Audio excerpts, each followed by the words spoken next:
You're listening to the Footy First podcast on TSN 1050. Champions live here. That's right, folks. It's Saturday. That means one thing here on TSN 1050. It is time for Footy First. I'm Nick McVicar, holding it down solo once again. Niko in preseason action again this week, but don't worry, fans. It is the last week of preseason, which means next week he'll be here. And we'll be able to do a show together for the first time in a while. But we got a lot going on today. We got some recap from last week's MLS action where Vancouver balled out and TFC, well, they did TFC things, and we'll get into it. Don't worry. We got more jersey reveals in the CPL. We got the CPL coming up next week. We're very excited about that. We're going to be joined later by the voice of the Vancouver Whitecaps, Blake Price, as we will break them down a little bit more as they start to heat up a little bit in the MLS. Although they had a really, really rough game against LAFC last week in the CONCACAF Champions League. But let's start in the MLS action. And let's start with our game of the week last week, which was Vancouver-Montreal. And I thought this one was going to be a lot closer than it ended up being. I mean, it doesn't help when you get your center back and your leader of your defense sent off in the 23rd minute, Montreal. I'm looking at you. Camacho with the pullback after already being on a yellow card was probably not his smartest decision, but you move on. And Vancouver decided that, oh, you know what? We're going to dominate this game afterwards. And that's not just me waxing poetic about how good they were, because sometimes, I tend to do that, and that's okay. But they were utterly dominant. You look at the stats, and I'm just pulling them up just to make sure I get everything right. 64% possession. 29 shots, 9 on target. In comparison, Montreal had 3 total shots. Not a single one hit the net. Takaoka had a very simple game on Saturday last week. You look at the crosses, 20-9. I say, how important is possession if you don't get the ball into the box? Vancouver got the ball into the box, and they forced the play many times. It was a masterclass by the Whitecaps in this game. Again, it helps when the other team goes down to 10 men in the 23rd minute. But the youngsters are starting to figure it out in Vancouver. Betcher, Ali Ahmed, who got his first goal as well, shout out to the young Canadian. These guys are starting to figure out how to play with each other, and it's starting to look very dangerous. We saw it in the CONCACAF Champions League in the previous round when they went into a very tough environment and came out with a huge win, and they could coast in the second game. They've won their last game, have points in their last 4 after losing their first 2 games in ugly fashion. This team is starting to round into form. Can they continue it? That remains to be seen, but it's starting to look good out in Vancouver. Again, they have a very tough matchup against LAFC in the Champions League, and after their performance last week, I'm going to guess they're probably not making it through to the next round. But they've shown that they deserve to be there, and they've shown that they can play at a very high level against very, very good competition. So kudos to them. And as I said, Betcher has been a revelation the last few matches. He's looked fantastic. So you now have your man to build around up front. You have some good young pieces in the midfield. There's a couple good strong pieces in the back. And you have Takaoka as well as Thomas Hasal in your net. This squad could make some noise. I think I had them either just inside the playoff picture come the end of the season when we were doing our predictions before. They could maybe go a little bit higher than that. I'm hoping that they go a little bit higher than that. Again, we love when the Canadian teams succeed here on Footy First. because A, it gives us content to talk about, but B, it's also good to see the Canadian teams and the support for the Canadian teams across the MLS.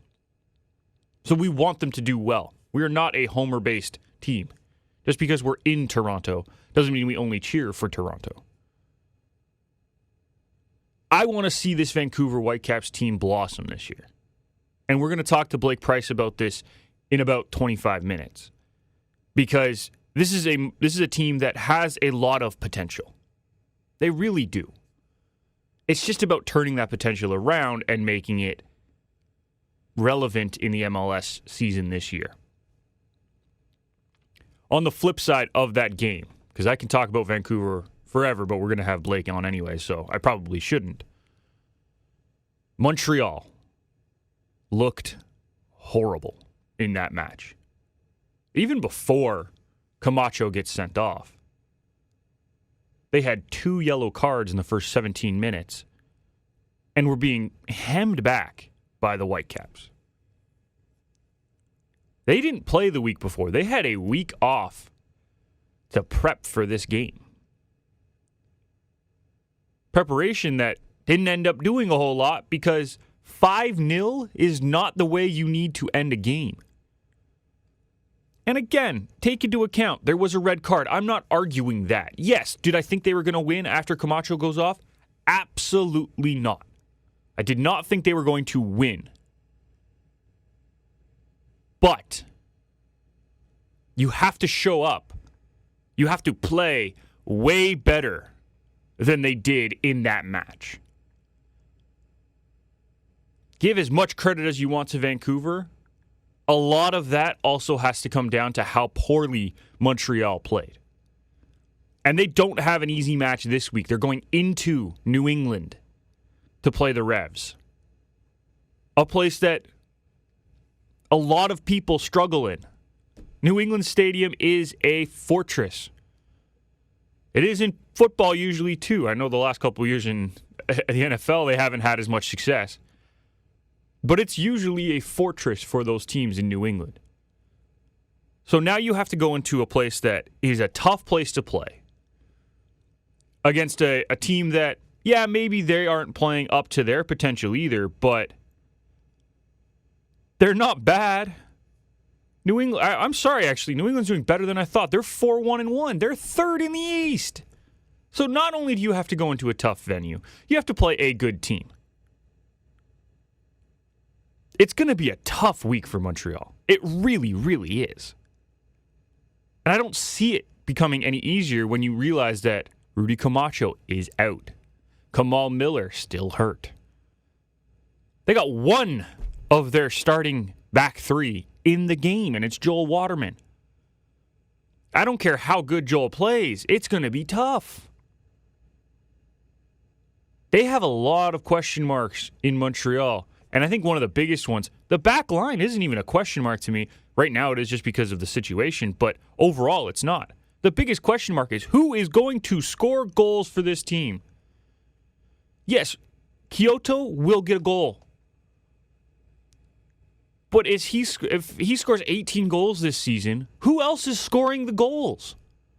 18 goals is not enough to win enough games to make it to the playoffs. There are so many question marks in Montreal right now that I genuinely worry some of the young Canadian talent that we have there, like Waterman, they're going to struggle because they're not going to have competitive games to be played in. Yes, every game is a competitive game. I get that. But, the most you can learn is when a game is tight, when it's a close match that everyone has to be involved in. If you're losing games 3-0, 2-0, 4-1, the skills that you learn are a lot different. And any coach will say the same thing. You want matches to be close to get the best out of your players. If you're getting blown out almost every game, there's going to be question marks surrounding your team. And I don't know how long they can last if they keep losing blowout games. They've only had 2 Sorry, let me correct that. 3 one-goal games this year, but one of them was a 3-2 game. Lots of goals. You're going to learn a lot from that game. The other 2, they lost 1-0. Tight games are important. And this Montreal team right now, the way they are constructed, is not built to stay in tight games. And that is a problem in and of itself because they're losing the opportunity to get real game setting for their young players. Now, whether that is a roster construction issue or whether or not that is a coaching issue, that remains to be seen, and hopefully they can get it figured out. Because there are some good young talented players on this team. Sean Rea has already shown that he belongs in the MLS. But I just question whether or not they're going to get enough goals or get enough quality game minutes under their belt to push this team forward and to progress the way that they should as young players, along with the veterans. That's what I'm worried about with Montreal right now, because they do not look good. And I said it last week when we were giving our predictions. I picked Vancouver to win. I thought it was going to be a closer game than this. And maybe you take out Camacho. Maybe it's not a 2-1 game. Maybe it's more like a 3-1 or a 2-0 game. But I thought it was going to be closer than 5-0. 5-0 is unacceptable. Speaking of unacceptable, on the other side of the break, I'm not happy with TFC. And that means one thing and one thing only. We are bringing back what's making Nick mad. And I'm going to talk about what's going wrong with TFC because it is really frustrating to me. So that'll be on the other side. Don't forget Blake Price later in the show. And we got another giveaway coming up, so you will not want to miss that. Make sure you stay tuned for the entire show to hear the giveaway. You are listening to Footy First. Excuse me. We have a no yelling policy at these meetings. Excuse me. Am I talking to you, Pinhead? Am I? Hold on to something. It's time for Got a little range. And now they want me to bottle it up. It makes me so mad. What's Making Nick Mad. This bread has nuts in it.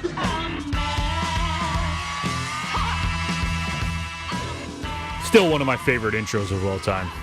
Welcome back to Footy First here on TSN 1050. Nick McVicar riding solo today. Niko still in preseason training. But don't worry, I got you covered because I'm a little mad. And it's very simple. TFC is really pissing me off. As a fan of the sport, more than anything, it's pissing me off because they have talent. And it's good talent. Bernardeschi has shown that he is a top player in the MLS. You have Jonathan Osorio, one of Canada's leaders. And he's looked good. He has. He really has looked good. You got Michael Bradley, one of the best ball distributors in the league. Maybe his foot speed's a little slow. We'll get into that a little bit. Richie Larea, one of the top wing backs as well.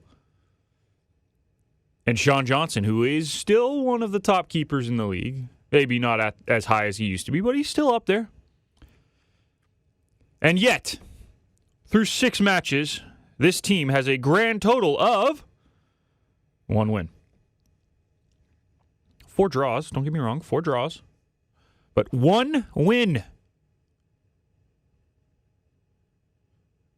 That's not good. It's not ideal, that's for sure. And now if they were losing games and it was from the start, or if they were coming back to draw games, I think this rant would be a little bit different. I mean, I probably wouldn't even be having the rant that I'm about to have. But we're at the point where it's not that they're coming back from games. No. They're losing games. They have the lead, and then they lose the lead. They had 1 0-0 draw, so we'll push that game aside. 0-0. No one took the lead. No one lost the lead. We're good. We'll move that one aside. 5 other games. TFC has had the lead in all of them. All of them. Every single game, TFC has had the lead in the second half. Every single game. And what do they have to show for it? 5 matches where you have the lead in the second half. 1 win. 1. They had the lead in the 88th minute of their first match and somehow ended up losing that game. That is unacceptable to begin with. I talked about it then. I was hoping it was a one-off. Unfortunately, we are here. It is not a one-off. This is unacceptable from a top team. And that's why TFC is not a top team at the moment. They are not. They followed that 3-2 loss to DC up with a draw in Atlanta where they went up in the 52nd minute and gave up the lead in the 60th. They then followed that up with a game against Columbus. In Columbus. Or at home, I apologize. They were at home. And they scored in the 24th minute. Everything was good. DeAndre Kerr, great goal. And then they gave it up in the 75th minute. They held the lead for 50 minutes. Then they pick up the 2-0 win at home against Miami. That one, fully deserved. They played well in that game. Didn't give Miami anything at all. Then I mentioned the 0-0 draw, which we can push aside because it doesn't really apply to the conversation we're having. Because this past weekend, at home, Bernardeschi scores an Olympico. First Olympico in TFC history. They're riding high. Then Michael Bradley scores that goal in the 44th minute. They head into the half up 2-0 with a back-breaking goal right at the end of the half. And then what happens? Well, Bender scores in the 50th minute. And then, of course, this happens. And I think the broadcasters who were on the call, Nate and Kindra for Apple TV, did a great job explaining this, so I'm going to play it. Here's their call of the Charlotte second goal. Back to his feet as Fenerski as Vargas has it on the left-hand side. Looking for Uzviak, and Uzviak touches it home! The crowd have pulled level here in Toronto. Everybody in an onside position. I mean, that's just a mistake marking. Uzviak gets on the wrong side of Richie Larea. And it's an easy one. Yeah. Kindred de Saint-Aubin nailed it on the head. It was a mistake in marking. Unfortunately, it was from one of the better players on TFC in Richie. And then they had nothing the rest of the game. In fact, I was surprised they didn't lose that game. Charlotte played a much better game in the second half. And I can't take anything away from what Charlotte did. If this was a one-off, it wouldn't be a conversation that we're having, though. Now I'm sitting here 4 times this year. TFC has lost or drawn games that they've been ahead in the second half. Like that's unimaginable to me for a professional team. And yet here we are. So the questions then arise, why is this happening? Well, a lot of people are looking to Bob Bradley, and I don't think that's fair. I think he's trying to deal with the hand that's dealt him, but let's talk about that. Maybe he's not the right coach.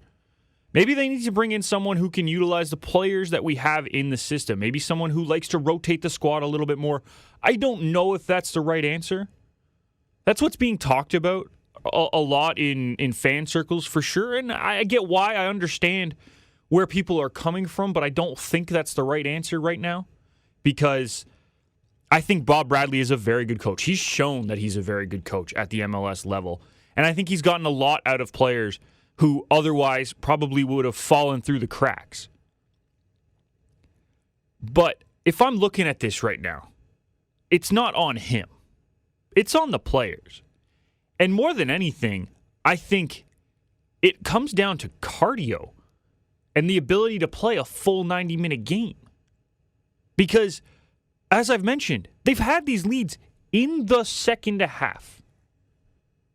They've been leading in the second half 5 times. 5 times, and you have 1 win out of that. That means you are not doing well enough at either adjusting to the play, and that might come down to Bob Bradley. And again, I'm open to having the conversation. I just don't think that is the reason that TFC is struggling right now. It could be a reason, that could be part of the reason, but I don't think it's the reason that they are struggling right now. I think what it comes down to is that the players are not prepared to make adjustments, or they don't have the legs to properly make adjustments. Cardio is a crazy thing. When your cardio is not good and you're out there in a 90-minute game and let's say in the 50th or 60th minute, you start feeling that cardio start to hurt, yeah, your brain's not functioning at the right level to, I don't know, adjust to a different play style or adjust to the way that a new player comes into the game. And that is an issue for sure. I'm not discounting how important the other team's adjustments are. But there's no way that a professional team should be losing 5 games, or not losing, but should not be winning more than 1 game out of 5 where they're leading in the second half. That DC one was an atrocity. 2 goals in the 90th and 90th plus. Yes, that's not okay. And drawing the other 3 games the way that they have is painful. I think the only acceptable one, in my opinion, was the Atlanta game, where the goal came like 8 minutes later. You're not really holding a lead at that point. That was a close match. You look at the stats in that one. TFC probably deserved to lose that game, but they pulled out a draw. But regardless, you're having leads in these games. Once you have a lead, you should be able to hold it. And so far this season, that's only happened in the Miami game, where that was probably the best game that TFC have played all year. And it shows what they're capable of. And yet, here we are, having the same conversation that we've had throughout the season. Why is TFC unable to hold leads? And that's what's making me mad this week. We'll see. Maybe it's going to continue to make me mad next week. On the other side, Blake Price joining us from Vancouver. Really excited to talk to him about the Whitecaps season so far and some of the young talent they have out there, so you will not want to miss that. Also, giveaway coming up in the last segment along with our predictions. Again, Niko sent me his. Don't worry. I got you covered, guys. But for now, we're going to take a break. You're listening to Footy First.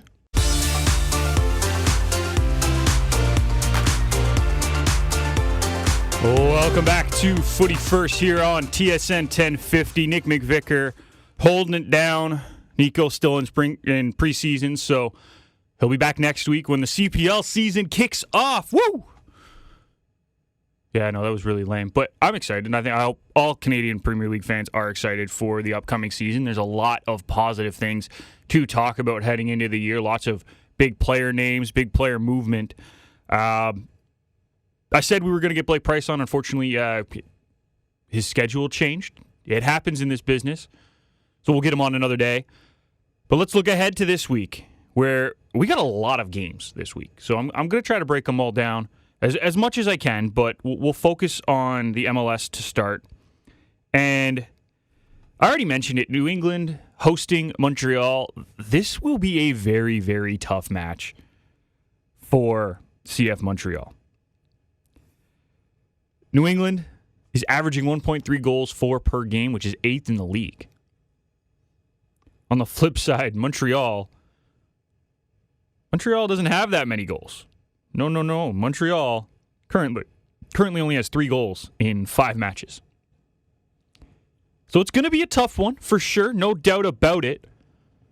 And I think the biggest thing for Montreal is that you need to show that you have some fight in you. You're missing your 2 center back stalwarts in Camacho and Miller.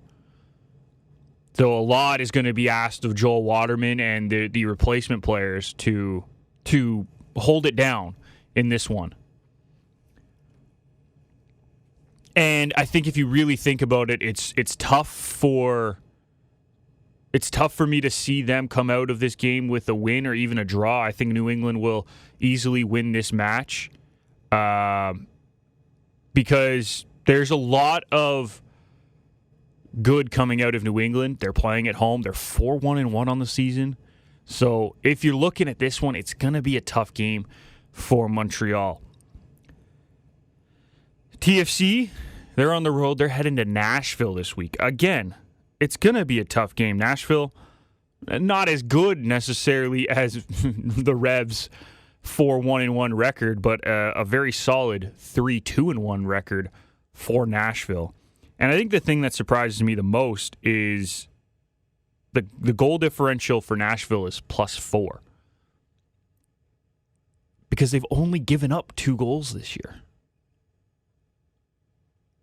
2 goals against. And they've lost 2 matches, so those 2 goals came in those 2 matches. Outside of those 2 games, they have not allowed a single goal. A 0-0 draw earlier in the year, and 3 wins. So this is a team that has the ability to shut it down defensively. You get the likes of a former TFC player in Jacob Schaffelberg, and this could be a tough match for the aforementioned TFC, who I just spent an entire segment ripping on their inability to play with a lead in the second half. Well, now you're going to go into a team that doesn't give up leads, period. And when they do, it's just the only time that it happens, they lose. So for TFC, you have to go in and you have to try to jump on them quickly in this game. Try to get a goal early. Because from the looks of it, Nashville doesn't like to play from behind. They like to have the lead, or they like to be even on the score sheet. They do not like to have to try to play catch-up in a game because they haven't done it yet. When trailing, they are 0-2-0 this season. Whereas TFC, I've already mentioned it, they've given up 5 leads this year. 4 leads this year. The 5th one, they ended up winning that game. But that's not good enough. So this could come down to the first 20 minutes, this match. The whole match could come down to the first 20 minutes. If TFC can pot an early goal, they could end up winning this game. It's a question mark, but they could end up winning this game. I think it's going to be a rather high-scoring game because TFC's defense is just not very good. So they're bound to probably give up a goal in the game, but they also score a lot. TFC has 8 goals this year, which puts them tied for 3rd in the MLS's Eastern Conference for goals for. Tied for 3rd. That's impressive. So I look at it and I question whether or not everyone will question whether the offense is doing enough to win games. From what it looks like, they are. Do you want to know who they're tied with currently? They are tied with Philadelphia, who is 1 spot above them in the standings. They are tied with New England, who I already said is 3rd in the Eastern Conference. And they are also tied with Cincinnati, who currently sits 1st in the MLS's Eastern Conference. So you look at that, 8 goals is plenty if your defense is good. And right now, the TFC defense as a whole, not just the defensive 4, I'm talking about the team defense, is not good enough for the amount of goals that they are scoring themselves. And that will be a question mark that needs to be answered moving forward. Vancouver, they have a very interesting matchup. And out of the 3 games this week for Canadian teams in MLS action, this is probably the most interesting one to me. And that's why we made it the game of the week. Because these are 2 teams that are 1 spot difference in the Western Conference standings. And they're almost complete opposites when it comes to goals for and goals against. Vancouver, 10 goals for in 6 matches. Again, buoyed by that 5-goal performance last week, but still, 10 goals for in their 6 matches. Portland, they have 6 goals for in their 6 matches. Defensively, Vancouver has given up 7 goals in 6 matches, and Portland has given up 11. So when you look at those stats, you have to assume that Vancouver should win this game. They're way ahead in the goals for category. They score more goals than Portland does. And they give up way less goals than Portland does. So as a whole, this should be a Vancouver win. They got demolished midweek in the Champions League game. I don't even want to break that game down because it was so obvious that they were not ready to go and play that LAFC team. So this is also a bounce back opportunity for this Vancouver squad, this young Vancouver squad.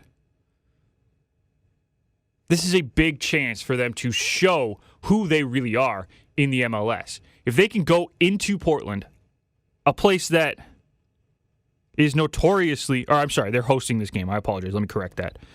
It is at BC Place. So if they can hold down the fort at BC Place, force Portland to come into a very tough ground when the crowd is going, when the players are playing, then this could be an easy victory for Vancouver. But how big was that blowout in Champions League this past week? How much is that going to affect the psyche of a young team? That's the question that needs to be answered. And we'll see on Saturday. Or tonight, not on Saturday. We'll see tonight as they take on Portland. The other Vancouver game this week, they will replay. Well, not replay. They'll play the second leg of their Champions League draw with LAFC. And, I mean, if you're Vancouver, it's going to be a tough go. There's no doubt about it. A 3-0 loss in Game 1 is less than ideal. And it's going to be a big ask for them to try to come back in that one. So I think in this particular match, you're going out to show that you are not as bad as the 3-0 loss that you just had. Try to go out and win it. Are you going to score 4 goals? Probably not. That's a very, very tall task against a very good LAFC team. But go out and win 2-0. Go out and win 1-0 even. Show that you belong on that stage. Because in the previous round, you showed you belong, but now you're going up against some of the top teams and you got blown out. You gotta kind of bridge that gap between the two. Are there questions? Yes, there's going to be questions, but at least bridge the gap between the two. You have the ability to. That's what I'm hoping for from Vancouver this week. And the last game, the Canadian women's national team does have a friendly match this week. It is coming up, I believe, on Tuesday. Let me just confirm that date for you. It is, in fact, on Tuesday the 11th, against France, who, by the way, just won their first friendly of this window against Colombia 5-2. If you're TFC right now, or not TFC, if you're Canada right now, the other Reds, this is a very, very important match. France, new coach. They have a new life in that squad. They are a top team as well. This is a very good measuring stick to see how prepared you are ahead of the World Cup, which is just a few months away. We're almost there, folks. We are almost at the Women's World Cup. And I'm very excited about that. But there's a lot of question marks surrounding this Canadian team. Who's going to even be there? Who's going to be the key players? Who does Brev Priestman trust? Who's going to start? There's a lot of question marks surrounding this squad. What is the headspace heading into the World Cup is another big one, with everything going on outside of the game. So this match is a very good barometer match to see how it goes. I think they have the talent to win it, but are they in the right headspace? Is France riding the high of the new coach? We've seen that before, usually in league play, not necessarily international play, but hey, it's still a thing. You ride the high of the new manager. And is that enough to beat Canada in this window, or are we just kind of letting it go and hoping that Canada can win this out? We'll have to see. I think Canada has the talent to win. And we'll give our predictions in the next segment. Niko did send me his, although it'll be a bit of a mess. You'll see what I mean next break. But for now, we're going to take our last break of the hour. On the other side, predictions as well as another giveaway. You do not want to miss that. You're listening to Footy First.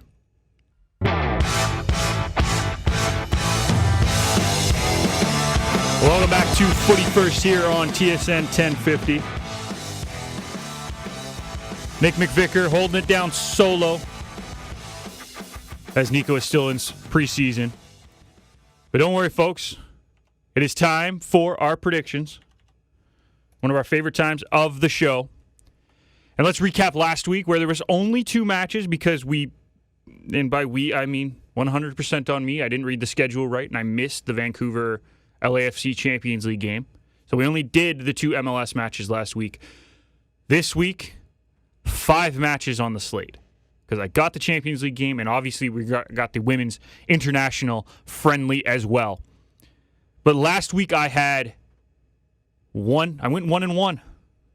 I closed the gap on Niko because he went 0-2.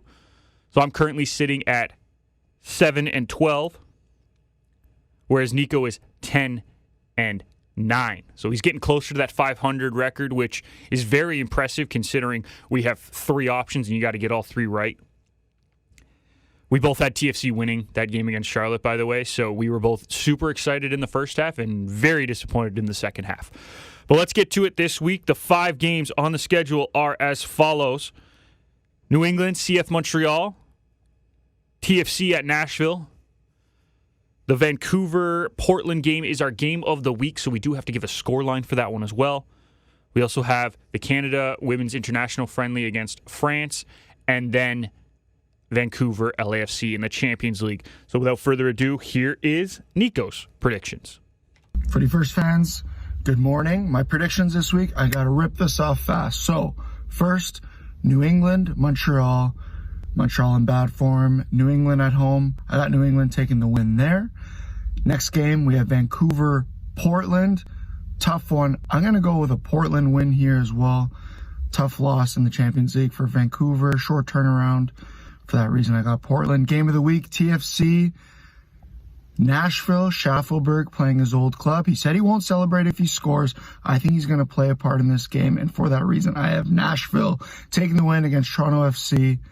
And those are my picks. All the best and good luck to Nick. So you may have noticed, folks, that Niko kind of missed a couple games because, as he mentioned at the beginning of the video, he was kind of in a rush. He was on the way to practice this morning when he realized he hadn't sent me his picks. So he got those 3 in. He also forgot to give a score prediction for the Nashville, the Whitecaps game. And he had 2-1 in that game. So there's that. He has LAFC in Vancouver drawing on Wednesday, and he has Canada winning in the women's match. So there's his other 2. Now it's my turn.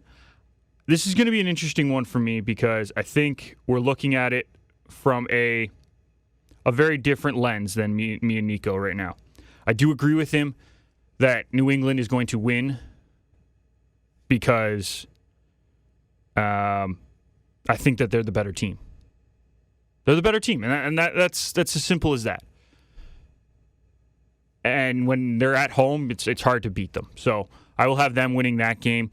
In TFC Nashville, I agree. I think Nashville's going to win this game. Again, better team at home.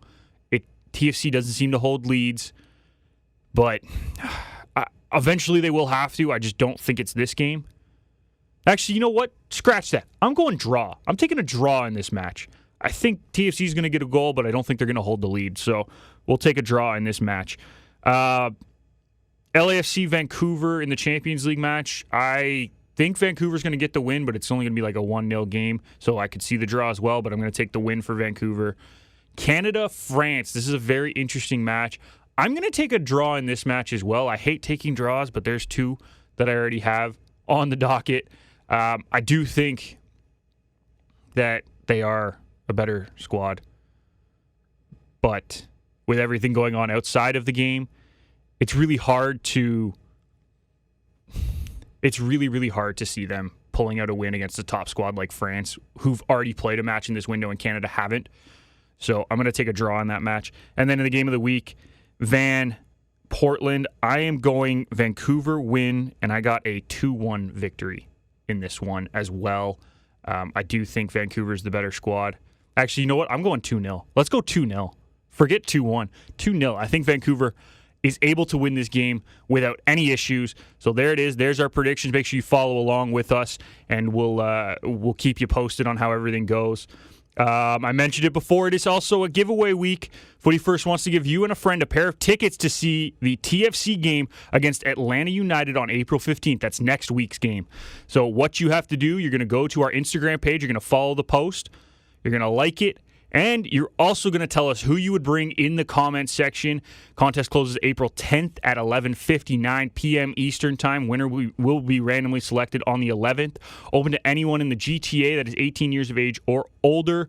Giveaway is not sponsored at the moment, so don't worry. We're not getting any money for it. But full contest rules and regulations are also there as well. So make sure you check that out. Great opportunity to win some tickets.